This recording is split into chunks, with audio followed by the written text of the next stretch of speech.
জন্য হিন্দুদের কোন ধর্মীয় উৎসবে উপস্থিত হওয়া সম্পূর্ণ হারাম।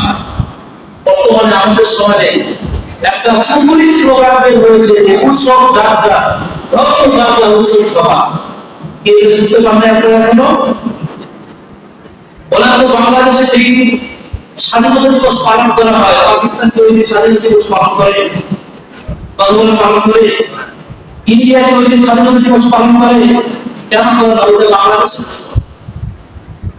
তো ধর্ম যাত্রা, উৎসব যাত্রা, ধর্ম যাত্রা, উৎসব সভা, এই স্লোগান দিয়ে মুসলমানের সন্তানদেরকে দেখা যায় প্রতি পূজা, মুসলমানের সন্তানদেরকে দেখা যায় দুর্গা পূজা, মুসলমানের সন্তানদেরকে দেখা যায় কালী পূজা।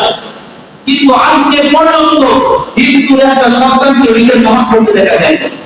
দেখা গেছে আজকে পর্যন্ত সমাজের হাতে হিন্দুর একটা সন্তানকে বসতে দেখা যায় না। সবে কদরের রাতে হিন্দুর একটা সন্তানকেও বসতে দেখা যায় না। তো আপনারা যে বলেন উৎসব সভা, তাহলে মুসলমানদের ধর্মীয় উৎসব সবে কদরে, সবে বরাতে হিন্দু সন্তানরা খ্রিস্টানদের সন্তানরা কেন বসে আসে? তো কি বুঝলেন? ধর্মযাত্রা, উৎসব যাত্রা, ধর্মযাত্রা, উৎসব যাত্রা। মুসলমানদের ঈদের নামাজ মুসলমানরা পড়ে না? প্রতিদিন দেখছেন হিন্দুরা পড়ে, করতে আসে না কেন? তারা জানে যে তাদের ধর্মে এই নামাজ নাই।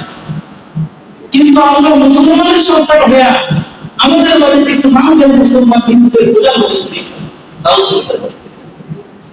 সম্পূর্ণ হারাম পূজায় গেলাম করে এই হারাম কাছে, শিরকি কাছে ওই অবস্থায় যদি তার মৃত্যু হয় তাহলে সে মুসলমান হিসেবে মৃত্যুবরণ হবে, কারণ সে স্পষ্ট শিরকি কাজে তার মৃত্যুটা হয়েছে।